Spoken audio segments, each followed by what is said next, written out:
उधर तुर्की में एक दिन पहले आए भूकंप की भविष्यवाणी 3 दिन पहले ही हो गई थी, जिस पर चर्चाएं तेज हो गई। इसकी जानकारी द नेदरलैंड्स के शोधकर्ता फ्रैंक हुगबीट्स ने सोशल मीडिया के जरिए दी थी। और यह भविष्यवाणी की थी कि दक्षिण मध्य तुर्की, जॉर्डन, सीरिया और लेबनान की धरती 1 या 2 दिन में 7.5 तीव्रता के भूकंप के झटकों से दहल उठेगी। और ऐसा हुआ भी।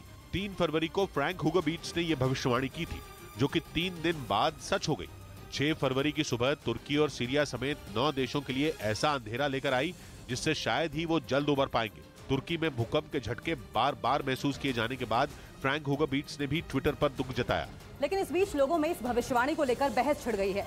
कुछ लोगों ने द नेदरलैंड्स के शोधकर्ता फ्रैंक हुगबीट्स का लोहा माना, तो कुछ लोगों ने इसे मानने से ये कहकर इनकार कर दिया कि उन्होंने इससे पहले भी कई भविष्यवाणियां की थी, लेकिन वो सच नहीं हुई थी।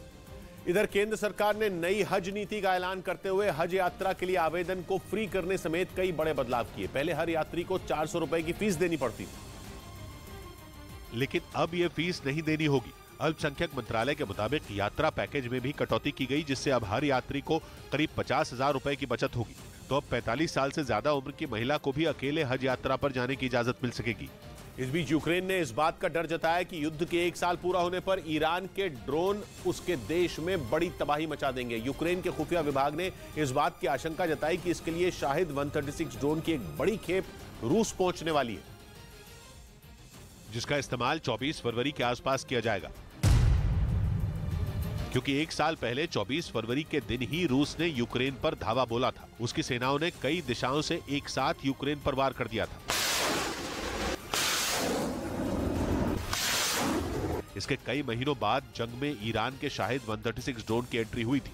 और पहली बार इस ड्रोन से मची तबाही दुनिया ने तब देखी थी जब कीव समेत 7 शहरों को निशाना बनाया गया था। ईरान के ड्रोन शाहिद 136 ने अपने हमले से यूक्रेन के लोगों में खौफ भर दिया था। और अब यूक्रेन का खुफिया विभाग ये दावा कर रहा है कि 24 फरवरी करीब आते ही यूक्रेन एक और बड़ी तबाही देखेगा, क्योंकि इसके लिए रूस ने एक बार फिर ईरान के इस घातक ड्रोन की बड़ी खेप मंगवाई है। यूक्रेन के मुताबिक रूस ने इसके लिए ईरान से बहुत पहले ही डील कर ली थी, जिसके बाद उसने 2 बार में 600 से ज्यादा शाहिद 136 ड्रोन रूस भेजे थे, जिनका इस्तेमाल रूसी सेना जंग के बीच रुक रुक कर करती रही। लेकिन इसका सबसे खतरनाक हमला तब किया गया जब क्राइमिया के कर्च ब्रिज को निशाना बनाया गया था। तब कर्च ब्रिज पर हमले से गुस्साए पुतिन ने एक साथ 100 ड्रोन यूक्रेन के शहरों पर दाग दिए थे।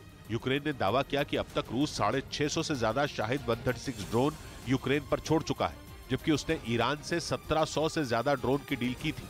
यूक्रेन के मुताबिक बचे हुए 1000 से ज्यादा ड्रोन जंग के 1 साल पूरा होने से पहले ही रूस को मिल जाएंगे। इसी वजह से यूक्रेन को इस बात का डर सता रहा है कि 24 फरवरी करीब आते ही पुतिन उसके देश में एक बार फिर बड़ी तबाही मचा देंगे।